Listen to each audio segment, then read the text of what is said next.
another episode of Financial Freeway. My name is David J. Atwood. I'm the man rocking the Ray-Bans. And it is the start or the end of daylight savings. I think this is the start of daylight savings. I think they start daylight savings in the winter or the fall. I don't know. You guys tell me. So anyways, well, we fell back. So, oops. Oh, that's not good. Left the light on in the cab all day long. So anyways, we fell back. Spring ahead, fall back an hour. And we turned back time. And it was great because you get an extra hour on the weekend, which was kind of screwed up my Sunday because I kept thinking it was later than it was, and then I for some reason thought it was earlier than it was, and it was just one of those crazy days. I've been in kind of panic mode over the last week or so with regards to the convention, which is happening this Thursday. Just a couple of days away. I've done everything I can at this point. We are just we're in autopilot now. We've set all the trajectories, we've done all the work, we've got everything set in motion. People are where they're supposed to be. Checks are cut. Everything's where it needs to be. There's a few little things left to do on the agenda to make things go seamlessly, but for the most part, we're done, and we should be able to coast autopilot to the start of the convention. And Gabby keeps reassuring me that everything's going to be fine, everything's going to work, but I still have this panic going on with regards to it. I try to keep in mind that in 200 years, none of this will matter, but right now it matters.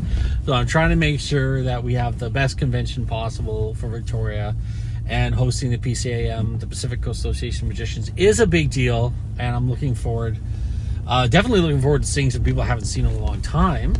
And I'm also really looking forward to next weekend, to next Sunday afternoon when this is all done. All the bills are paid. Hang on one sec here. All the bills are paid, and all the people are sent back on planes back to their origins. I'm looking forward to it. I'm just looking forward to the stress to be done. And as I've said to Gabby many times over the last couple of weeks, I'm looking forward to being the Dave that she knew, that she wants to marry. Not the guy I've been the last couple of weeks, last couple of months, under a lot of stress and anxiety over this. But it made me think of a couple of things about me and some of the things I do, and some of the things I'm changing about myself too. Number one, I am definitely going to stop volunteering for positions. I've done my time, and I don't mean that in a negative way, but there comes a point in your life where you have to stop, volunteering your time at your detriment. So this with this convention was definitely at my detriment. Maybe it would have been different had things gone different in the beginning, but I'm definitely going to pull back from doing things like that. And there's been talk of me jumping in as president of the union. I have to really think about that before I decide to take something like that on, because again, it's another volunteer position, and I don't know if I'm I think I just want to spend time with Gabby and spend time traveling. I think that's where I want to be right now. Anyways, that's not what this is about. What it really got me to think about was about my goals and why I was doing the things I was doing and all the goals I had set. And of all the success education I've given myself over the last 2 years, one of the things that keeps coming up is the size of your goals are what dictate the size of your success. And I've always been one to kind of have my my goals be a little bit further than my grasp. What was it? No, my reach further than my grasp. I think that's how the saying goes. And I've actually, I actually enjoy being that guy. I enjoy being the person who kind of takes things on like that. But I've always been the guy who said your goals should be so big that they're embarrassing. Like they would embarrass you if your friends found out. That's what I've always kind of said. Now, having said that, now I start to think, well, because I got into this argument with this woman, this life coach, years ago now, and I said, your goals should be so stupidly big that you have to grow to be the person to accomplishment. They have to be beyond what you can do today. And she retorted saying, no, your goals should be SMART goals. Achievable, measurable. I can't remember what the SMART thing is. I'll put it in the comments. I'll figure it out and put it in the comments when I edit this and put it together. But what are they called? The SMART goal is, what is it? I can't remember. Quantifiable, and there has to be a timeline to it, blah, blah, blah, whatever. The whole point was her goals had to be achievable. That's right. They had to be achievable. And I said, no, they have to be unachievable. They have to be so big and scary. That's how you grow. You don't grow with making goals that are attainable. So reading this last book, Thinking Fast and Slow, it was about it was about to-do lists too, because I'm famous for my to-do lists.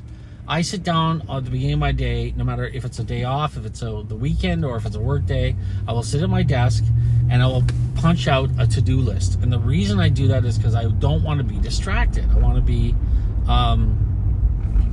on point with what needs to happen, what I need to do. And I have sometimes, and it's funny, they talked about this in the book, I sometimes have been guilty of doing very, very simple tasks and actually crushing those tasks before I even finish the to-do list, such as responding to an email, or looking up the price of something, or renting something online. And that takes away from what the to-do list is all about. It's about achievement, and you kind of faking the system if you put something on there and tick it off. And I'm guilty of it. I'm definitely guilty of being the guy who ticks off his to-do list before he does it. I admit that. But your goals should be set. First, you should have big, ambitious goals. I want to be an astronaut. Say that's what you want to do. Then you have to put down your SMART goals, which are achievable, they're quantifiable, they have a timeline, and you got to set that up. And then from there, you break it down even further to your daily to-do list. So what I want everyone on the financial freeway that's driving on the financial freeway today, what I want everyone to do is start making those lists up. Make the big, obnoxious, stupid goals. Start really big with some really big, crazy goals. Then you want to start making some things that are achievable within that goal. Like, what's achievable with, say you want to be an astronaut. What's achievable? Learning what the requirements are to be an astronaut. Research papers or any sort of scholarly work put out by other astronauts or people who have gone through the process of the screening process of being an astronaut. And then start, and I'm just pulling this out literally out of thin air, thinking about it, because I've never even thought about being an astronaut. But then start going through the procedure of making a list of what you are, how you are qualified, and what your qualifications need to be, and then start making more task-oriented lists to get to those qualifications, to get them filled. If you really think about it, if you really truly sit down and think about it, anything you want to do is achievable through these systematic formulas. So if you want to be a doctor, same thing. Research about it, make that goal, research how you want it to look, find out all the stuff you need, the criteria and the qualifications you need, and then start figuring out a way to get those qualifications. I'm making it super dumbed down simple right now, and there's always going to be more involved with doing some big, outrageous, outlandish goals. But the reality is, until you start writing things down on paper, like these the goals, the big goals, the life-altering goals, and until you start making the SMART achievable. SMART, what I got to figure out what the SMART stands for. Look in the comments. I'm just doing this off the top of my head, so look in the comments what SMART stands for. It's supposed to be a really witty and quick-witted acronym.